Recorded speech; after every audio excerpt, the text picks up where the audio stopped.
আজকে একজন মেসেজ দিয়েছে আমাকে, কোন বক্তা জাহেল নাকি বলেছে কোন মহিলাকে দেখতে, ওর বিরুদ্ধে কিছু বললেন। কোন বক্তা যে বলেছে আল্লাহই ভালো জানে।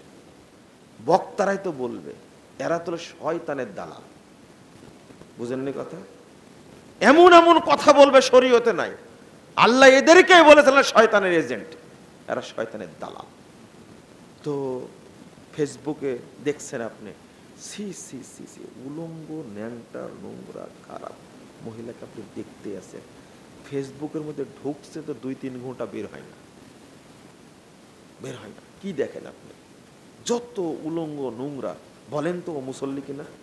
একটা ভণ্ড, একবারে আল্লাহর সাথে প্রতারণা করে, একটা ধান্দাবাজ, ধোঁকাবাজ একটা। বুঝেন না মনে হয় কথাটা, তাই না? তো আপনি কি করে বুঝলেন সালাত কবুল হয়? রাসূল সাল্লাল্লাহু আলাইহি সাল্লাম বলছেন, ইন্নার রাজুলা লা ইউসাল্লি 60 সানা। সাহাবীরা শুনে রাখো, আমার উম্মতের অনেক ব্যক্তি সালাত আদায় করবে একটানা 60 বছর যাবত। কত বছর? 60 বছর যাবত। মা তুকবালু লাহু সালাতুন, তার এক রাকাত কবুল হয়নি। কথা কি আমার না আল্লাহর রাসূলের? তো আপনার ভয় লাগে না? আসলেই ভয় লাগার কথা। 60 বছর যাবত সালাত আদায় করে, অথচ আল্লাহ রাসূল বলছেন তার এক রাকাত কবুল হয়নি, একটা সালাত কবুল হয়নি, একটা সালাত কবুল হয়নি।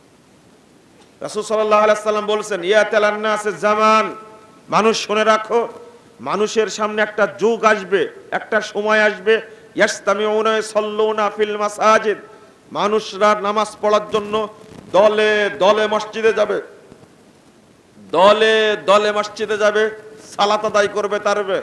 কিন্তু চিন্তা করেন, আল্লাহ রাসূল বলছেন ইয়াসতামিউন ওয়া ইয়াসাল্লুনা ফিল মাসাজিদ, সব মসজিদে মুসল্লি দ্বারা পূর্ণ থাকবে, ওয়ালাইসা ফীহি মুমিন, কিন্তু কোন মসজিদে একজন ঈমানদার খুঁজে পাওয়া যাবে না, সব মুনাফিক, সব মুশরিক, সব কাফের।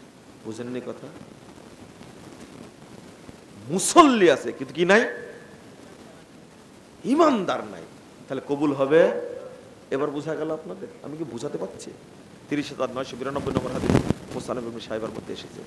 আপনি আশ্চর্য হবেন, কেন যে ভয় করেন না আপনারা? আমি নামাজ পড়ি, কবুল হয় কিনা? কবুল হয় কি করে?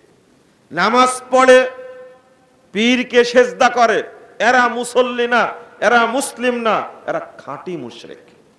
নামাজ পড়ে ওই পীর পূজা করে, নামাজ পড়ে কবরে সাদকা করে, খানকায় গরু দান করে, মাজারে গরু দান করে, টাকা দান করে, এরা মুসলিম না, মুসল্লিম না, এরা হলো মুশরিক, এরা হলো কাফের। কথা কি বুঝতে পারলেন? যারা বিশ্বাস করে আল্লাহ সর্বত্র বিরাজমান, তারা মুসলিম না, তারা মুসল্লি না, তারা কাফের। যারা বিশ্বাস করে আল্লাহ নিরাকার, আল্লাহর কোনো আকার নাই, কোনো সিফাত নাই, এরা মুশরিক, এরা কাফের, এরা মুসলিম না। যারা তাবিজের ব্যবসা করে, যারা তাবিজের ব্যবসা করে, এরা হলো কাফের, এরা মুশরিক, এরা মুসলিম না। এরা মুসল্লি কি করে হলো তাহলে? মুসল্লি কিন্তু কি নাই? ঈমান নাই। ঈমান থাকে? এই পাপ করলে কি ঈমান থাকে? আস্তাগফিরুল্লাহ, আস্তাগফিরুল্লাহ। তাহলে ঘটনা মিলে যাচ্ছে না? বাংলাদেশের অধিকাংশ মুসলিম পীর পূজার সাথে জড়িত, কবর পূজার সাথে জড়িত, খানকা পূজার সাথে জড়িত। এই জন্যই কিশোরগঞ্জের পাগলা মসজিদে 3 মাস পর পর 7-8 কোটি করে পাওয়া যায়। ওখানে হিন্দুরাও টাকা দেয়, শুধু পাগলা মসজিদটা এত টাকা। যারা এখানে দান করে তারা কেউ মুসলিম? একজন মুসলিম না, সব মুশরিক, সব মুনাফিক, সব কাফের। আপনি বলবেন যে কাফের, জি, এই আকীদাটাই হলো কুফরি আকীদা। কি আকীদা? যারা বিশ্বাস করে মিলাদ, কি করতে হবে? মিলাদ, মিলাদকে যারা বিশ্বাস করে, মিলাদ দোকানে হয় কেন, বাড়িতে মিলাদ কেন হয়, ফ্যাক্টরিতে কেন মিলাদ হয় আপনারা জানেন না, তাই বলে দি। মিলাদ হওয়ার কারণ হলো মিলাদের মাহফিলে আল্লাহর নবী সশরীরে উপস্থিত হবে, দোয়া করে যাবে, সারা জীবন ব্যবসায় বরকত হবে। এই যে কুফরি আকীদা, যারা মিলাদ পড়ে তারা মুসল্লি, কিন্তু কি না, মুসলিম না, কি না, এরা কাফের, এরা মুশরিক। এই জন্য তো কিয়াম করে, কি করে, কিয়াম করে না, ইয়া নবী সালামু আলাইকা বলা মাত্র কি দাঁড়ায় যায়, কারণ আল্লাহ নবী হাজির হয়ে গেছে। বুঝেননি মনে হয় কথাটা, এইটা নাউজুবিল্লাহ, আস্তাগফিরুল্লাহ, আস্তাগফিরুল্লাহ। তাহলে বর্তমানে যারা মুসল্লি তারা কি মুসলিম মনে হচ্ছে? আপনার কি মনে হচ্ছে? আর যদি রাজনৈতিক দল যারা করে তাদের কথা যদি বলি, রাজনীতির সাথে জড়িত না মানুষ, অধিকাংশ মানুষ রাজনীতির সাথে জড়িত। আল্লাহু আকবার, আপনাকে কিভাবে বলবো, এরা একজন মেজর জেনারেল ভ্রান্ত আকীদা বানানো সঠিক আকীদা বই পড়ে আমাকে ফোন দিয়ে বলেছিলেন, আপনি যা লিখেছেন তা কি ঠিক আছে? আমি বললাম যে অবশ্যই ঠিক আছে। আজকে দারুল হুদাতে রাজশাহীতে এক দল 2 গাড়ি আর্মি গেছে দেখা করতে আমার সাথে, বুঝছেন? তাদেরকে গল্পটা শোনালাম। এইরকম একটা জেনারেল তিনি ফোন দিয়ে বলছেন, আপনি যা লিখেছেন তা ঠিক আছে? হ্যাঁ ঠিক আছে। তো পড়ে তো মনে হচ্ছে আমরা কেউ মুসলমান না। আমি বললাম ঠিক পড়েছেন আপনি, একবারে যা লিখেছি বুঝেই পড়েছেন আপনি। তাই? হ্যাঁ অবশ্যই তাই। আমি কয়েক বছর আগের কথা বলছি, ভ্রান্ত আকীদা বানানো সঠিক আকীদা এই ভদ্রলোক পড়ে, এত বড় আর্মি অফিসার পড়ে তিনি বলছেন আমার মনে হচ্ছে আমরা মুসলমানই না। আপনি ঠিক বলেছেন, কারণ শিখা অনির্বাণ, শ্রদ্ধা জানাই আমরা, শিখা চিরন্তনে শ্রদ্ধা জানাই, শহীদ বেদিতে শ্রদ্ধা জানাই, শহীদ মিনারে যাই, স্মৃতিসৌধে যাই, এই সমস্ত জায়গায় যাওয়া মানে একজন ব্যক্তি কাফের হয়ে যায়। কি হয়ে যায়? তাহলে যারা রাজনীতি করে তারা মুসল্লি বাট কিনা, বুঝে নেন ভালো কথা। এখানে কোনো আপোষ নাই। আপনি জেনা করেন, আমি আপনাকে বলিনি যে আপনি মুসলমান না, আপনি শিরক করেন, এই জন্য বলেছি। শহীদ মিনারে গিয়ে নীরবতা পালন করবেন আবার নিজেকে মুসলিম দাবি করুন, হতেই পারে না।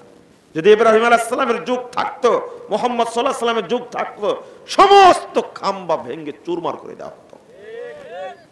আমাদের ছেলেরা 5ই আগস্ট আন্দোলন করে সব শেখ সাহেবের মূর্তি ভেঙে চুরমার করে দিল। তাদের মধ্যে যে তাওহীদের জ্ঞান থাকতো তো মুজিবের মূর্তি ভাঙার আগে সমস্ত মাজার ভেঙে দিত, কিন্তু এদের জ্ঞান নাই। মুজিবের মূর্তিকে কেউ পূজা করে আমার জানা নাই, শেখ মুজিবের মূর্তিকে সেজদা দেয় আমার জানা নাই, তাও থাকতে পারে। কিন্তু আমার জানা আছে বাংলাদেশের কোটি কোটি মানুষ মাজারে সেজদা দেয়, কোটি কোটি মানুষ মাজারে দান খায়রাত করে, কোটি কোটি মানুষ কবরে পীরের দরগায় দান খায়রাত করে, সেজদা করে। আগে এই সমস্ত মাজার কবর ভেঙে চুরমার করে দিত। আমাদের ছেলেরা পারেনি, তবে স্বাধীন আরেকবার হবে ইনশাআল্লাহ। স্বাধীন আরেকবার হবে, 3 বার হয়েছে তো। 47-এ দেশের ভিত গেড়েছে, 71 হয়েছে, স্বাধীন হয়েছে, 24-এ হয়েছে নাকি বলছেন আপনারা। ইনশাআল্লাহ আরেকবার হবে। এই স্বাধীনতা স্বাধীনতা না, যে দেশে গণতন্ত্র, সমাজতন্ত্র, ধর্মনিরপেক্ষতাবাদ, জাতীয়তাবাদ, পুঁজিবাদ, সাম্যবাদ, ফালতু কুফরি মতবাদ থাকবে, ওই দেশ কখনো স্বাধীন হতে পারে না। ওই দেশ স্বাধীন না, ওই দেশ স্বাধীন না। ওই দেশ স্বাধীন যেই দেশে ইসলামী আইন দ্বারা দেশ পরিচালিত হয়, এটা স্বাধীন দেশ। কথা কি বুঝতে পারলেন? বুঝলেন না? স্বাধীনতা আসবে কি করে? আবার হবে, সব ডিলিট হবে, ইসলাম প্রতিষ্ঠিত হবে, তাওহীদ প্রতিষ্ঠিত হবে। ওই দিন কি হবে? স্বাধীন, প্রকৃত স্বাধীনতা সেদিন আসবে। একদিন করবে আমাদের ছেলেরা, করবে ইনশাআল্লাহ, করবে ইনশাআল্লাহ, করবেই। এই যে প্রচার করছি আমরা, দাওয়াত দিচ্ছি, পিস টিভিতে আরেকবার চালু হলেই কাজ হবে। হয়ে গেছে না চালু? চলতে থাক। যারা মাজার পূজা করছে, পীর পূজা করছে বাংলাদেশে, তারাই একদিন রোহিঙ্গা হয়ে যাবে, হবেই রোহিঙ্গা। ওর বাঁচার পথ থাকবে না, ওকে তাওহীদ মানতেই হবে ইনশাআল্লাহ। আপনি বলছেন নামাজই কবুল হয় না, আমি কি এই হাদিসগুলো বানায় বলছি? রাসূল সাল্লাল্লাহু আলাইহি ওয়াসাল্লাম বলছেন, হাদিসটা শুনেন। রাসূল সাল্লাল্লাহু আলাইহি ওয়াসাল্লাম বল, 387 নম্বর হাদিস, তাবরানী কাবীরের মধ্যে আসছে, রুব্বা মুসাল্লিন লা খায়রা ফি। আল্লাহ রাসূল বলছেন, বহু মুসল্লি সালাত পড়ে, ওই সালাতে কোনো কল্যাণ নাই। রাসূল সাল্লাল্লাহু আলাইহি ওয়াসাল্লাম বলেছেন, রুব্বা মুসাল্লিন লা খালাকা লাহু ইনদাল্লাহি আযজা ওয়া জাল, বহু মুসল্লি সালাত আদায় করে, তার জন্য আল্লাহর কাছে কোনো নেকি নাই। তাহলে আমি যে আগে বললাম এই দলিলগুলো কি প্রমাণ হলো? আজকের বর্তমান প্রেক্ষাপটে সালাতের মধ্যে এত বেদাত, এত জাল হাদিস, সালাত কি কবুল হওয়ার কোনো সুযোগ আছে? না। বেদাত এগুলো সব ইবলিসি আমল। কিসের আমল? ইবলিসি আমল। কেন ইবলিসি আমল? জি, ইবলিসের কয় দফা কর্মসূচি আপনারা কি জানেন? ইবলিস কর্মসূচি পরিচালনা করে, এ দফা কয়টা জানেন আপনারা? জানেন না? না না, শেষ আছে। আপনার মতো বেগার কাজ করে না। আপনার চাষটুলে বসে অযথা সময় নষ্ট করেন না। ইবলিস কিন্তু এই কাজ করে না। ওর 7 দফা কর্মসূচি আছে। কয় দফা? 7 দফা কর্মসূচি ইবলিসের। তার মধ্যে 1 দফা হলো ও মানুষকে কাফের বানায়। কি বলে? কাফের বানায়। 16 নম্বর আয়াত সূরা হাশরে আল্লাহ বলছেন, ইয ক্বালা লিল ইনসানি ইকফুর, শয়তান মানুষকে বলে এই কুফরি কর। ফালাম্মা কাফারা ক্বালা ইন্নী বারিউম মিনকা ইন্নী আখাফুল্লাহ রাব্বাল আলামিন। কত বদমাশের বদমাশ দেখেন। যখন মানুষ কুফরি করে ফেলে তখন বলে সি সি সি, তুই এত খারাপ, আমি তোর মধ্যে নাই, তোর থেকে মুক্ত, আমি আল্লাহকে ভয় করি। নিজেই কিন্তু করাইছে, নিজেই কি ইন্নাল ইনসানা লিরাব্বিহি কাফুরা পড়েননি? শয়তান মানুষকে কাফের বানায়। 2 নম্বর কাজ করে শয়তান, মানুষকে বেদাতি বানায়। কি বানায়? বেদাতি বানায়। কিভাবে বানায়? আল্লাহ বলেছেন, ওয়াকাযালিকা জাআলনা লিকুল্লি নাবিয়্যিন শায়াতিনাল ইনসি ওয়াল জিন ইউহি বা'দুহুম ইলা বা'দ যুখরুফাল কওলি গুরুরা। সূরা আনআম 112 121 নম্বর আয়াত খুলে দেখবেন আপনি। আল্লাহ বলেছেন মানুষদের মধ্যে থেকে শয়তান আর জিনদের মধ্যে শয়তান একজন আরেকজনের উপরে কি করে? ওহী করে। এই দেখেন, ওহী ইউহি বা'দুহুম ইলা বা'দ। শয়তান মানুষকে বলে দেয় আর মানুষ শয়তানকে বলে দেয়। পরস্পরের মধ্যে কি হয়? কথোপকথন। কি বলে? যুখরুফাল কওলি গুরুরা। একবারে দারুণ কথা, মুখরোচক কথাগুলো বলে দেয়, শুনতেও সুন্দর, বলতেও সুন্দর। এক বক্তা বলছে যে ব্যক্তি স্ত্রীর নিচের ঠোঁটে চুম্বন করে একবার, তার জন্য কবুল উমরার নেকি হয়।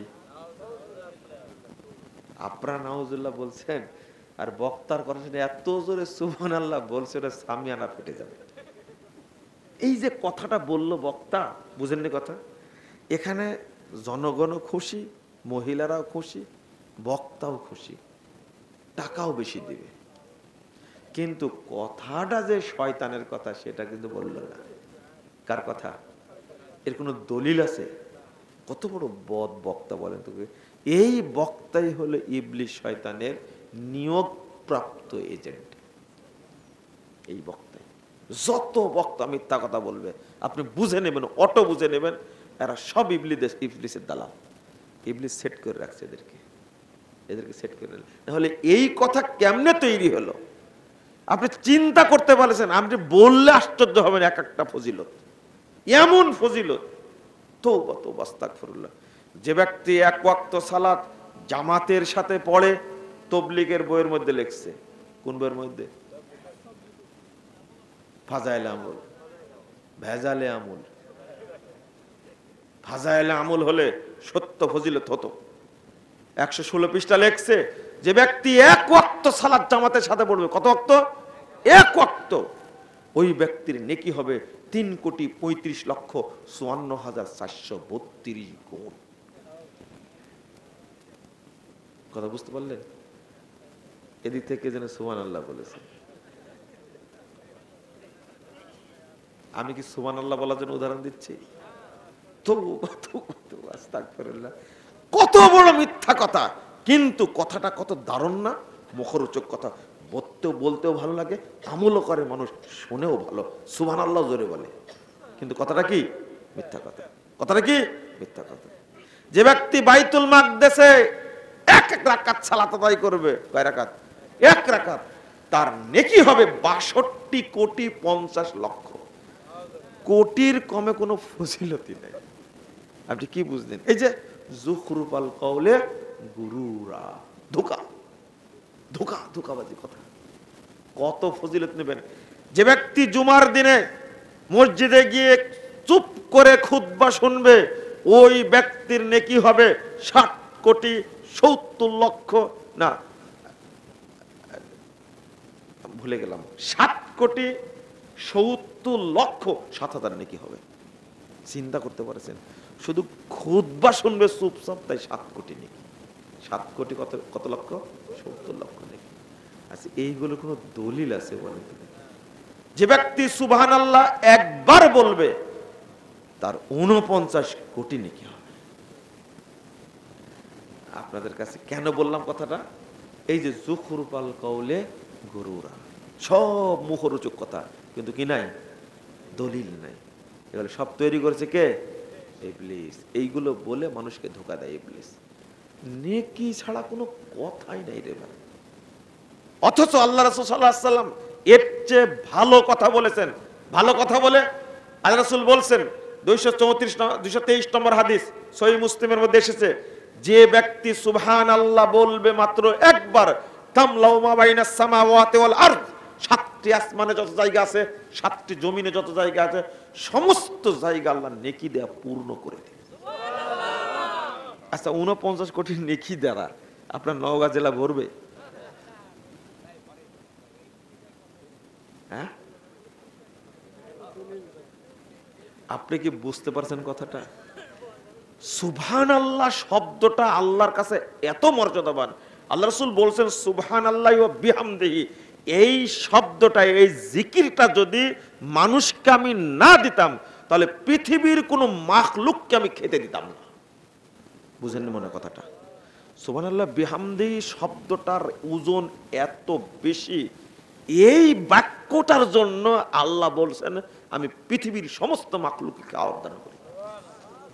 অথচ এই সুবহানাল্লাহ ১২টা বাজাইছে ৪৯ কোটি নেকি দিয়ে। বুঝেন মনে করতে না? যত মুখরোচক কথা বলা যায় মানুষ ততই খায়। এই জন্য তাদের কথা আপনারা শুনেন, তাই না? আর আমার কথা খুব টক টক লাগে, তাই না? শুনতেই চান না। আর শোনার আগে আমাকে গালি দেন। কি গালি যে দেন আপনারা! এমন ভাষায় গালি দেন, মনে হয় ইবলিসও জানে না এই ভাষাগুলো। আমাকে গালি দেন, গালি দেন, তা তো শুনে গালি দেন, আলহামদুলিল্লাহ। কিন্তু আপনার জন্য দোয়া করি। যেমন এই যে একটা বক্তা আছে রেজাউল করিম আবরার সাহেব, আমাকে যে কি গালি দেওয়া দেয়, কি গালি দেওয়া দেয়! আমাকে বলে আমি নাকি জারদ সন্তান, বলতেই থাকে।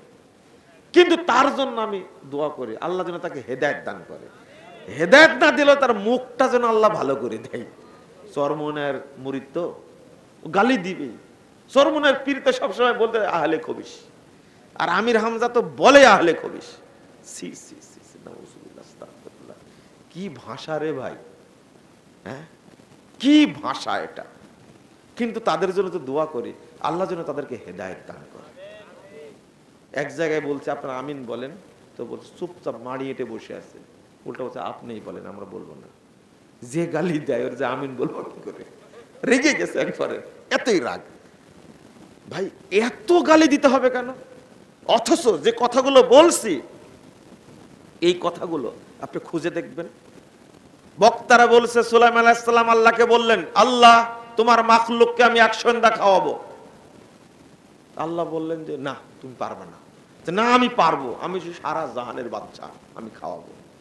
তো বক্তা বলছে যে আল্লাহর সাথে তর্ক বিতর্ক। আল্লাহ যা, তুই খাওয়া, একদিন দেখি পারিস কিনা, এক সন্ধ্যা খাওয়া। 6 মাস যাবত রান্না করেছে, 50 কিলোমিটার যাবত রান্না। কয় কিলোমিটার? সমগ্র বাংলাদেশ কত টন? কত টন? 5 টন। কেমন বক্তা চিন্তা করেন! সুলাইমান আলাইহিস সালাম নবী হলেন সারা কি বাদশা তিনি। 50 কিলোমিটার রান্নায় কি হবে? বক্তা মনে করেছে যে আমি যেমন পাগল সুলাইমানও পাগল। বুঝেননি কথা ভাষাটা? 50 কিলোমিটার রান্নায় সারা পৃথিবীর কিছু হবে? পৃথিবীটা কি 50 কিলোমিটার লম্বা? ভাষাটা কি 50 কিলোমিটার রান্না করেছে, একটা মাছ লাভ দিয়ে এসেছে, আল্লাহ খেতে দেয়নি, আজকে খাবো, খাও। ওই একবারে সব খেয়ে ফেলেছে, ও হা করে আছে মাছটা। পরে সুলাইমান আলাইহিস সালাম বলে যে কিরে তোর খাওয়া শেষ হয়নি? তো বলছে যে আল্লাহ আমাকে এইরকম প্রতিদিন 70,000 লোকমা খেতে দেন। আবার সুবহানাল্লাহ বলতেছে। না, বক্তব্য দেওয়া ঠিক হবে না আজকে, বুঝতে পারছি আপনারা বুঝে দিন। মাছ বলছে কত লোকমা খায় এরকম? 70, আবার 70 লোকমা, 70,000 লোকমা। তো কবে কয় লোকমা খাইছে? কে বলে? 1 লোকমা। আরো বাকি আছে 69,999 লোকমা বাকি আছে। সুলাইমান আলাইহিস সালাম বলছে যে আর পারলাম না, সেজদায় পড়ে গেছে। বক্তা মনে করেছে আমি যেমন গাধা, সুলাইমানও গাধা। এরকম সুলাইমান আলাইহিস সালাম এত বড় নবী, আল্লাহু আকবার, এত বড় নবী সুলাইমান আলাইহিস সালাম। বাপ দাউদ আলাইহিস সালাম সারা পৃথিবীর বাদশা, বাপ দাউদ আলাইহিস সালাম তার যুক্তির সাথে পারেনি, আল্লাহ তাকে এত ইলম দিয়েছেন। আর এই ইলম নিয়ে সুলাইমান আলাইহিস সালাম আল্লাহর সাথে পাল্লা লাগবে? বলেন তো দেখি, এত বড় মিথ্যা কথা বলতে হয়? যুখরুফাল কওলে গুরুরা। এই যে শয়তানের কথাগুলো সব কি মুখরোচক। এই যে আপনারাও গতিতে সুবহানাল্লাহ যত জোরে বললেন, যারা বেদাতি তারা কত জোরে বলে রে ভাই। প্রমাণ হয়ে গেল না? প্রমাণ হয়ে গেল। বলছে যে ব্যক্তি একবার লা ইলাহা ইল্লাল্লাহ পড়বে গফারাল্লাহু লাহু যুনুবা 50 সানা। যে ব্যক্তি একবার বলে লা ইলাহা ইল্লাল্লাহ, তার 50 বছরের সব পাপ আল্লাহ ক্ষমা করে দেবেন। কি বললেন আপনারা? কিছু বলেননি না? আপনি চিন্তা করছেন যে শেষে কি বলে। এরপরে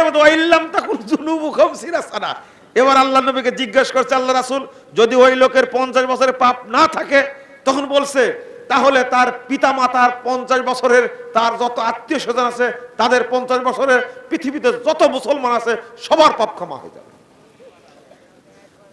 চিন্তা করেন, একজন বলবে লা ইলাহা ইল্লাল্লাহ আর সবার পাপ কি? যুখরুফাল কওলে গুরুরা। কত সুন্দর সুন্দর কথা, আর আপনারা কৃপণ সুবহানাল্লাহ বলছেন না। কিন্তু এই বক্তব্য যদি দিতাম আমি কোন মাহফিলে, ওরা সুবহানাল্লাহ বলে এক একজন একবারে গাছে উঠে যেত। কিন্তু আপনারা আদবই জানেন না। তওবা তওবা তওবা, আস্তাগফিরুল্লাহ। আমি কেন বললাম কথাটা মনে আছে? শয়তান ওহী করে কার কাছে? মানুষের কাছে ওহী করে, যারা এজেন্ট। আর এরাই এইগুলো কি করে বলে বেড়ায়। আপনি কয়টা শুনবেন? কেউ যদি বলে সাল্লাল্লাহু আলাইহি সাল্লাম, তার একবার বললে 40 বছরে পাপ ক্ষমা হয়ে যাবে। এটা আরেকটা মিথ্যা কথা। এক দাদি জায়নামাজে বসে বসে জুমার দিন, দাদি কি করছো? তো বলছে দরুদ পড়ছি রে ভাই। এ দেখেন আর এক কথা বল, তুই ভাই বললে কেন আমাকে? তো কি বলবো? ভাই তো বলবো। দাদি ভাই বলবে কেন? দাদির বেটা আর বেটার বেটা কি একই, ভাই বলা যাবে না। দাদি কি বলবে? আব্বু আম্মু। বুঝেননি কথা? ভাই বলবে না। দাদা দাদি নাতি নাতি কি বলবে? নানা নানি কি বলবে? আব্বু আম্মু বলে ডাকবে। বুঝেননি মনে কথা? আরে বেটার বেটা মানে কি? বেটাই। বেটার বেটা কি? আচ্ছা, আপনার দাদার বাপকে কি বলেন? এই তো বড় বাপ বলেন না, তাহলে বলেন ওইটাও ভাই হয়। দাদার বাপকে ঠিকই বড় বাপ বলছেন, আর দাদা নাতিকে কি বলছে? ভাই বলছে। কেমন জাহেলে জাহেল, চিন্তা করেন। বুঝেননি মনে হয় কথাটা আপনারা? দাদার বাপ কে হয়? এটা কোরআনের কথা রে ভাই। বড় বাপ বলেন না? দাদার নাতি কি করে ভাই হয়? নাতনি কি করে ভাই হয়? আর যেভাবে ঠাট্টা মস্কারা করেন, নাউজুবিল্লাহ আস্তাগফিরুল্লাহ। আমি দাদিকে বললাম, দাদি এটা বলা যাবে না। কি বলতে হবে? তুমি আমাকে বেটা বলবা? কেউ তো কি করছো তো? ওই যে নামাজের পরে জুমার দিন আসর সালাতের পরে কেউ যদি ৮০ বার দরুদ পড়ে, তা আল্লাহ ৮০ বছরের পাপ ক্ষমা করে দেয়। আমি বললাম যে তৌবা তৌবা, এটা তো জাল কথা, মিথ্যা কথা। ৩০ বছর যাবত আমল করছে, তুমি বল মিথ্যা কথা? আমার যে মিথ্যাই কথা। আমি যে তুমি কি সূরা কাহাফ পড়ো জুমার দিন? যে না, তা পড়ি না।